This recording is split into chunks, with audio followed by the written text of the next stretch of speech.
Hi everyone, it's me Anjali Verma and welcome back to my channel Study Warehouse। तो आज की इस वीडियो में हम लोग बात करने वाले हैं अबाउट ऑर्गेनिक केमिस्ट्री। तो बहुत सारे बच्चों को ऑर्गेनिक केमिस्ट्री में काफी दिक्कत आ रही है कि कैसे पढ़ना है, क्या मोस्ट इंपॉर्टेंट है, इतनी सारी रिएक्शंस हैं, लर्न ही नहीं हो रही हैं। तो ऑर्गेनिक केमिस्ट्री में आप लोग कैसे फुल स्कोर कर सकते हो, कैसे आपको ऑर्गेनिक केमिस्ट्री पढ़नी है, यही हम आज की इस वीडियो में डिस्कस करने वाले हैं। तो सबसे पहली बात, कुछ हमारे जो बेसिक्स होते हैं ना ऑर्गेनिक केमिस्ट्री के, आपको सबसे पहले उनको क्लियर कर लेना है। ये कुछ एग्जांपल्स मैंने आपको यहाँ पे बता रखे हैं, जैसे कि प्लस आई इफेक्ट क्या है, माइनस आई इफेक्ट क्या होता है, प्लस एम इफेक्ट क्या है, माइनस एम इफेक्ट क्या है, इलेक्ट्रॉन रिलीजिंग ग्रुप्स कौन कौन से हैं, इलेक्ट्रॉन विड्रॉइंग ग्रुप्स कौन कौन से हैं, ऑर्थो पैरा कौन सी पोजिशन होती हैं ये, ठीक है। इसके अलावा अगर कोई भी इलेक्ट्रॉन रिलीजिंग ग्रुप किसी भी ऑर्गेनिक कंपाउंड के साथ जुड़ गया है तो उसके एसिडिक नेचर या बेसिक नेचर पे क्या इंपैक्ट पड़ेगा, अगर इलेक्ट्रॉन विड्रॉइंग ग्रुप है तो क्या इंपैक्ट पड़ेगा, ये सारी चीजें जो हैं ये बिल्कुल बेसिक है ऑर्गेनिक केमिस्ट्री की। अगर आपको ये आ जाएगा ना तो मैक्सिमम जो ऑर्गेनिक केमिस्ट्री है वहां पे एक तो रिएक्शंस आती हैं, इसके अलावा आते हैं आपके रीजन बेस्ड क्वेश्चंस, ठीक है। तो ये रीजन बेस्ड जो क्वेश्चंस आते हैं ना ये इसी से रिलेटेड आते हैं, इसकी सॉल्युबिलिटी ज्यादा है क्यों है, किसकी ज्यादा होगी क्यों होगी, किसका एसिडिक नेचर ज्यादा होगा, किसका बेसिक नेचर ज्यादा होगा, इस टाइप के जो क्वेश्चंस है ना वो रिपीटेडली आते हैं और ये रीजन बेस्ड क्वेश्चंस कहलाते हैं। अगर ये बेसिक्स आपके क्लियर है ना तो वो रिएक्शंस तो हो ही जाएंगी, ठीक है, क्योंकि रिएक्शन के मैकेनिज्म में भी हम इन्हीं का यूज कर रहे होंगे और वो जो रीजन बेस्ड क्वेश्चंस हैं वो भी आप लोग इजीली सॉल्व कर लोगे, ठीक है। तो सबसे पहले बेसिक्स क्लियर कर लो। अगर अभी तक आपने नहीं पढ़ा है, आपको समझ में नहीं आ रहा है क्या मोस्ट इंपॉर्टेंट है, किस पे अभी फोकस करना है, तो मैंने अपना जो क्रैश कोर्स है वो ऑलरेडी लॉन्च कर दिया है, जहां पे हम लोग हर एक चीज कवर कर रहे हैं। हर एक चैप्टर का मैक्सिमम सिर्फ और सिर्फ 2 ही लेक्चर होगा, ठीक है।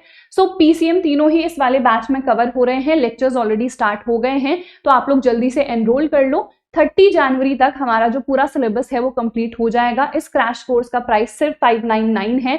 लिंक मैंने डिस्क्रिप्शन में प्रोवाइड कर दी है, आपको सिंपली करियर विल के ऐप पे जाना है एंड वहां पे क्लास 12th वाले सेक्शन पे ये वाला बैच आप लोगों को मिल जाएगा, तो इसको आप लोग परचेस कर सकते हो। इस बैच में आपको सिर्फ लेक्चर्स ही नहीं मिल रहे हैं, उन्हीं लेक्चर्स में हर चैप्टर के जो मोस्ट इंपॉर्टेंट क्वेश्चंस हैं हम लोग वो भी प्रैक्टिस कर रहे हैं।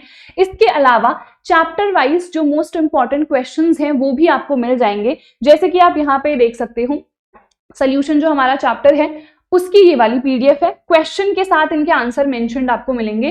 D and F block element वाला चैप्टर है। मोस्टली मैंने ट्राई किया है कि मैक्सिमम जो पीडीएफ्स है उसमें सबसे पहले सिर्फ आपको क्वेश्चन ही दिखे और लास्ट में आपको इनके आंसर्स मिल जाएंगे। तो पहले खुद से प्रैक्टिस करना, ठीक है, पहले जो भी मेरा लेक्चर है वो देख लेना, उसके बाद इन पीडीएफ से आप लोगों को क्वेश्चंस प्रैक्टिस करने हैं, ठीक है। पहले खुद से करो, नहीं हो रहे हैं तो सोल्यूशन भी मेंशन्ड है इन पीडीएफ्स में, फिर उनका सोल्यूशन आप लोग देख सकते हो, ठीक है। इसके अलावा इतना ही नहीं मिल रहा है, जो प्रीवियस ईयर क्वेश्चन पेपर्स की पीडीएफ है आपको वो भी मिल जाएगी। तो जैसे ये हमारा एक बोर्ड एग्जाम का पेपर है, प्रीवियस ईयर पेपर है, तो पहले तो पूरा पेपर यहाँ पे है, खुद से सॉल्व करो, उसके बाद सोल्यूशन भी आपको नीचे पे मिल जाएगा, ठीक है। Same goes for the sample papers, तो यहाँ पे सैंपल क्वेश्चन पेपर्स की भी जो पीडीएफ है मैं अपलोड करवा रही हूँ। तो इस एक सिंगल बैच में जिसको आपको सिर्फ 599 ही पे करना है, जिसके लिए यहाँ पे आपको लेक्चर्स मिल रहे हैं, नोट्स मिल रहे हैं, चैप्टर वाइज इंपॉर्टेंट क्वेश्चंस की पीडीएफ मिल रही है, प्रीवियस ईयर क्वेश्चन पेपर्स मिल रहे हैं, प्लस सैंपल क्वेश्चन पेपर्स भी मिल रहे हैं। तो करियर विल के ऐप से जाके इस बैच को आप लोग अपने लिए परचेस कर सकते हो, ठीक है। अब ऑर्गेनिक केमिस्ट्री में हमें और क्या क्या चीजें करनी है, तो सबसे पहले ये भी एकदम बेसिक सी चीज है कि IUPAC नॉमेनक्लेचर करना तो आपको आना ही चाहिए, ठीक है। इवन जो नॉमेनक्लेचर है ना वो हमारे जो कोऑर्डिनेशन कंपाउंड्स है ना वहां से भी इंपॉर्टेंट है, ठीक है। But the thing is coordination compound में सिर्फ एक ही नंबर का जनरली क्वेश्चन आता है और यहाँ पे तो पूरी ऑर्गेनिक केमिस्ट्री में ही नोमेनक्लेचर ही यूज होता है ना। कोई भी ऑर्गेनिक कंपाउंड अगर लिख दिया है उसका नाम लिखना तो आपको आना ही चाहिए। तो IUPAC nomenclature is very very important. Nomenclature करने के रूल्स होते हैं, कोऑर्डिनेशन कंपाउंड में भी है, ऑर्गेनिक केमिस्ट्री में भी है। तो बेसिक रूल्स आप लोग पहले देख लो। रूल्स अगर दिमाग में आ जाएंगे एक बार तो कोई भी कंपाउंड देखोगे तो खुद से आप लोग इजिली उसका नेम लिख सकते हो, ठीक है। चलिए, उसके बाद जितनी भी नेम रिएक्शंस हैं ये तो मोस्ट इंपॉर्टेंट है, ठीक है। एक भी नेम रिएक्शन आपको नहीं छोड़नी है, सारी की सारी एज इट इज रट लेनी है, ठीक है। सारी रिएक्शंस आपको रटी हुई होनी चाहिए, नेम रिएक्शंस। इनके अलावा भी रिएक्शंस हैं, ऑब्वियसली वो भी इंपॉर्टेंट है, क्योंकि जब हम कन्वर्जन्स वगैरह प्रैक्टिस करते हैं तो वहां पे वो रिएक्शंस भी यूज होती हैं, पर ये ना डायरेक्ट आ जाती हैं कई बार, 3 नंबर की, 4 नंबर की, 5 नंबर की, डिपेंड करता है आपकी किस्मत पे, ठीक है। तो डायरेक्ट भी नेम रिएक्शंस आ जाती हैं। तो अगर डायरेक्ट आ गई, एक रिएक्शन बस आपको लर्न करनी है, 1 नंबर आपका वहां पे फिक्स हो गया। 3 आ गई तो 3 नंबर फिक्स, 5 आ गई तो 5 नंबर आपके फिक्स हो गए। तो नेम रिएक्शंस तो आपको एक भी नहीं छोड़नी है। इवन जो हमारे कन्वर्जन्स है उनमें भी मैक्सिमम टाइम कोई ना कोई नेम रिएक्शन यूज हो ही रही होती है। तो जितनी भी नेम रिएक्शंस है ना, आप लोग जल्दी से लर्न कर लो, ठीक है। उसके बाद बाकी कुछ रिएक्शंस जो है ना, उनके आप लोग मैकेनिज्म भी देखो। वैसे हर एक रिएक्शन का तो इंपॉर्टेंट नहीं है, आपको नहीं रटना है, बट द थिंग इज अगर आप मैकेनिज्म से कोई रिएक्शन को लर्न करते हो ना, तो ज्यादा लंबे टाइम तक आपको वो लर्न होती है, और उससे रिलेटेड अगर कोई भी और क्वेश्चन आ जाएगा तो आप इजीली आंसर कर पाओगे, ठीक है। तो मैकेनिज्म देखोगे तो आपके लिए ही बेटर है, बट रटना नहीं है अभी। अगर आपको लगता है कि यार सिलेबस बहुत ज्यादा है, अभी टाइम नहीं है, तो मैकेनिज्म सिर्फ जो मेन इंपॉर्टेंट रिएक्शंस हैं उनका आप देख सकते हो, बाकियों का आप स्किप कर सकते हो, ठीक है। चलिए, उसके बाद जितने भी रिएजेंट्स हैं वो एज इट इज आपको लर्न होने चाहिए। इवन जो नेम रिएक्शंस हैं उनमें भी काफी सारे रिएजेंट यूज हो रहे हैं। जैसे अगर मैंने कह दिया ल्यूकास रिएजेंट क्या है, तो आपको पता होना चाहिए डायरेक्ट, ठीक है। अगर आपको लिथियम एल्यूमिनियम हाइड्राइड दिख गया तो आपको पता होना चाहिए कि ये रिड्यूसिंग एजेंट है। अगर KMnO4 दिख गया, K2Cr2O7 दिख गया, आपको पता होना चाहिए कि ये ऑक्सीडाइजिंग एजेंट है, तो ये ऑक्सीडेशन ही करा रहे होंगे, ठीक है। तो ये बेसिक बातें हैं, बेसिक जो भी रिएजेंट्स वगैरह हैं, रिएक्शंस वगैरह हैं, ये सब आपको एज इट इज लर्न करनी है। और कैसे करनी है, तो रिटन प्रैक्टिस ही आपको करनी है। बिना रिटन प्रैक्टिस के केमिस्ट्री में, ऑर्गेनिक केमिस्ट्री तो नहीं हो पाएगी।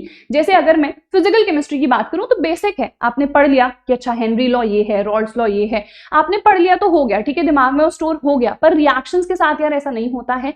जब तक आप लोग रिटन प्रैक्टिस नहीं करोगे, रिएक्शंस को नहीं लिखोगे ना, तो आप को वो लंबे टाइम तक लर्न ही नहीं होगी, कुछ ना कुछ आप भूल ही जाओगे। तो written practice is very important. जब आप लिखोगे ना बार बार रिएक्शन, तो आपको खुद ही लर्न हो जाएगा, अच्छा ये वाला रिएजेंट है तो इस रिएक्शन में यूज होना है, इसका काम क्या है यहाँ पे। जैसे मैंने कहा अगर KMnO4 कहीं पे भी है तो आपको दिख रहा है ना ऑक्सीजन है, तो obviously this will be a good oxidising agent only. यहाँ पे हाइड्रोजन है ना, तो ये अच्छा रिड्यूसिंग एजेंट ही होगा। तो कुछ बेसिक बातें होती हैं, ये सब आपको लर्न करनी है, ठीक है। चलिए, conversions are very very very important. आप लोग एक बार ना जो प्रीवियस ईयर्स हैं उनको चेक करो। मैंने सारे PYQ, अगर आपके पास बैच है तो वहां पे तो ऑलरेडी अपलोड कर ही दिए हैं, या फिर अगर बैच नहीं भी है तो आप लोग देख लो गूगल से। PYQs जब आप देखोगे ना, तो आप खुद ऑर्गेनिक केमिस्ट्री में देखना, इतने सारे कन्वर्जन्स आए हैं ना, और चारों ही चैप्टर से आए हैं। ऐसा नहीं है कि सिर्फ एल्डिहाइड वाला बहुत इंपॉर्टेंट हो गया या एमीन वाला हो गया, सब रिलेटेड होते हैं, ठीक है। कि कोई ये वाला कंपाउंड है तो दूसरे में कर दिया, चारों के चारों चैप्टर्स जो है रिलेटेड हैं, ठीक है। तो इसीलिए कन्वर्जन्स आपको सारे ही चैप्टर्स से प्रैक्टिस करने हैं। हाँ, मोस्ट इंपॉर्टेंट एल्डिहाइड वाला है, वहां पर से थोड़ी ज्यादा रिएक्शंस आती हैं, एमीन से भी आती हैं, ठीक है। बट ऐसा नहीं है कि किसी भी चैप्टर को छोड़ देना है। जितनी नेम रिएक्शन है, जो भी कन्वर्जन में सबसे ज्यादा यूज हो रही हैं, वो तो एटलीस्ट आपको अपनी टॉप प्रायोरिटी पे रखने ही रखने हैं, ठीक है। और कन्वर्जन्स प्रैक्टिस करो, क्योंकि कन्वर्जन करने की भी ना बहुत सारी मेथड हो सकती हैं, बट क्वेश्चन यूजुअली क्या आता है कि सिर्फ 2 या 3 स्टेप में ही इस कंपाउंड को इस कंपाउंड में कन्वर्ट कर दो। तो वहां पे जो शॉर्टेस्ट मेथड है वो आपको आना चाहिए, और वो कैसे आएगा, जब आप कन्वर्जन्स को प्रैक्टिस करोगे तभी आएगा, ठीक है। चलिए, उसके बाद PYQ सॉल्व करो। अभी मैंने आपको बताया, आप खुद चेक करोगे ना तो मैक्सिमम कन्वर्जन्स आपको देखने को मिलेंगे, और वो जो क्वेश्चंस है ना वो हर साल जनरली रिपीट होते ही होते हैं। तो इसीलिए आपको लास्ट 10 ईयर के PYQs तो सॉल्व करने ही करने हैं। मैक्सिमम क्वेश्चंस हर साल रिपीट होते हैं। हाँ, फिजिक्स का पेपर कई बार डिफिकल्ट आ जाता है, बट केमिस्ट्री का लेवल इतना हार्ड नहीं रहता है। रिपीटेड क्वेश्चंस ही आपको देखने को मिलते हैं, इसीलिए PYQs तो आपको केमिस्ट्री में डेफिनेटली सॉल्व करके जाने हैं। एंड इवन जो हमारी NCERT है, that is also very very important, most important NCERT है। फिजिक्स की जब मैं स्ट्रैटेजी आपको बताती हूँ, हमेशा मैं कहती हूँ कि फिजिक्स की NCERT में जो क्वेश्चंस हैं they are not very relevant, but अगर मैं केमिस्ट्री की बात करूँ ना, तो केमिस्ट्री की NCERT में जितने भी क्वेश्चंस हैं वो काफी रेलिवेंट हैं। यहाँ पर से डायरेक्टली क्वेश्चंस आ जाते हैं। तो ऑर्गेनिक केमिस्ट्री के लिए NCERT इज इनफ। NCERT में जितनी रिएक्शंस हैं, सारी की सारी रिएक्शंस आप लोगों को कर लेनी है। जो भी यहाँ पे कन्वर्जन्स हैं, जो भी नॉमेनक्लेचर है, जो भी क्वेश्चंस हैं, वो NCERT के ही अगर आप करोगे ना तभी भी चलेगा। तो NCERT कर लो और PYQ सॉल्व कर लो, आप बहुत ही बढ़िया स्कोर कर सकते हो इन केमिस्ट्री। तो ऑर्गेनिक केमिस्ट्री में क्या क्या चीजें करनी है मैंने बता दी है। आई होप आपको समझ में आ गया होगा। और अगर इस बैच के लिए आपको एनरोल करना है तो लिंक मैंने डिस्क्रिप्शन में प्रोवाइड कर दी है। करियर विल के ऐप को आपको डाउनलोड करना है एंड सिंपली क्लास 12 के सेक्शन पे जाके इस बैच में आपको एनरोल कर लेना है, ठीक है। सो दैट इज इट यार। आई होप आप लोगों को समझ में आ गया होगा कि ऑर्गेनिक केमिस्ट्री में हमें क्या क्या चीजें करनी है। अगर कोई भी दिक्कत आ रही है ऑर्गेनिक केमिस्ट्री में तो आप लोग मुझे कॉमेंट सेक्शन में बता सकते हो एंड आई विल ट्राई कि मैं जल्दी से जल्दी रिप्लाई कर सकूं। So that is it for this video. I hope इस वीडियो से आपको काफी बेनिफिट मिला होगा। अगर मिला है तो like this video, share this video with your friends. और अगर अभी तक आप लोगों ने चैनल को सब्सक्राइब नहीं करा है तो जल्दी से कर लीजिए। Okay then, bye bye.